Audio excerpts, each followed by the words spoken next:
il est nécessaire pour chacun de nous de se former aux compétences informationnelles, mais surtout à la manipulation des outils numériques et à savoir comment rechercher de l'information sur les plateformes numériques. Research for Life vient régler ce problème-là, ce problème d'accès à la production scientifique mondiale. Donc, l'accès à un large éventail de publications scientifiques est hors de portée des universités et des instituts de recherche dans les pays à faible revenu, dont le Bénin.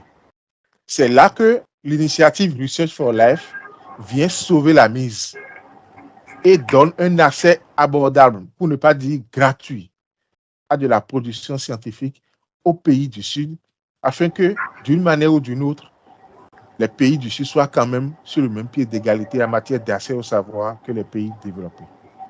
La difficulté d'accès aux ressources documentaires de qualité en ligne pour les pays à faible revenu trouve désormais une solution avec le programme Research for Life. Au Bénin, c'est le CRAPER, entendé Centre de recherche agricole et de promotion des expertises rurales, qui assure la mise en œuvre du programme. Des séries de formations sont initiées déjà en présentiel comme en ligne pour en assurer la bonne appropriation par les acteurs concernés. Ce fut le cas 11 et 12 novembre 2022 à l'Université protestante d'Afrique de l'Ouest à Porto Novo.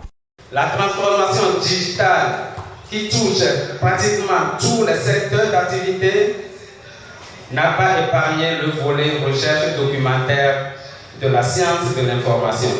Les productions scientifiques se retrouvent de plus en plus dans les bibliothèques virtuelles. Ayant très vite pris la mesure de l'enjeu, l'État central a lancé de grands chantiers de modernisation du service d'accès à la documentation. Notre programme est une initiative d'appui à cette dynamique actuellement en cours pour moderniser le service de la documentation. Elle se focalise sur l'accès à la documentation scientifique en ligne. Research for Life au Bénin prend en compte les étudiants, bibliothécaires, enseignants et chercheurs, bref, tous les acteurs de l'écosystème des recherches. Au-delà des conditions d'accès à la documentation scientifique gratuite en ligne, le formateur a mis un accent particulier sur les prérequis d'une bonne technique de recherche sur la plateforme Research for Life. Alors, vous essayez de parcourir un peu, vous voyez, il y a les collections qui sont là. Vous pouvez les découvrir également ici, au niveau des collections. Vous voyez les différentes collections. Si vous voulez rentrer dans une collection spécifique, il suffit de cliquer sur la collection spécifique. Alors, il y a également le bouton de contenu.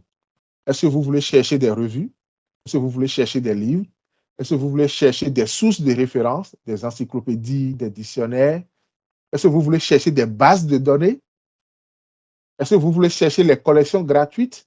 Est-ce que vous voulez faire votre recherche par éditeur, par ressources récentes ou bien par sujet? Donc, c'est à vous de choisir quel type de contenu vous voulez utiliser pour faire votre recherche.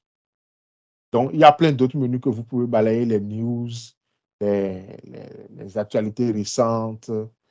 Actuellement, il y a des points de statistiques aussi. Il y a 198 000 ressources qui sont disponibles à travers Research for Life. Depuis le Canada, Daniel Bossikbonon a passé en revue les nombreuses offres d'accès gratuit à la documentation scientifique sur Research for Life en insistant sur le respect des règles établies pour un bénéfice durable du programme pour le Bénin. Les participants en ont pris bonne note et s'impatientent déjà de l'amorce effective des protocoles d'accès aux ressources. C'est un sentiment de satisfaction. L'essentiel que ça poursuit pour qu'on atteigne les objectifs fixés par la structure organisatrice de cette série de formations. Research for Life, c'était la formation qui nous donne accès à la documentation en ligne. Voilà, un peu de tout pour nos étudiants, un peu de tout pour l'institution, pour nous permettre de vivre les réalités aussi. Autre que ce que nous possédons peut-être dans notre bibliothèque. Voilà. Nous attendons d'aller sur ce site-là, sur cette plateforme, afin de voir exactement de quoi il est question. Vraiment, nous sommes très très contents d'avoir désormais accès aux recherches numériques. Et Research for Life est en quelque sorte un bienfaiteur qui s'offre désormais à nous. Et des dispositions sont prises pour que nous soyons désormais connectés, je vais dire.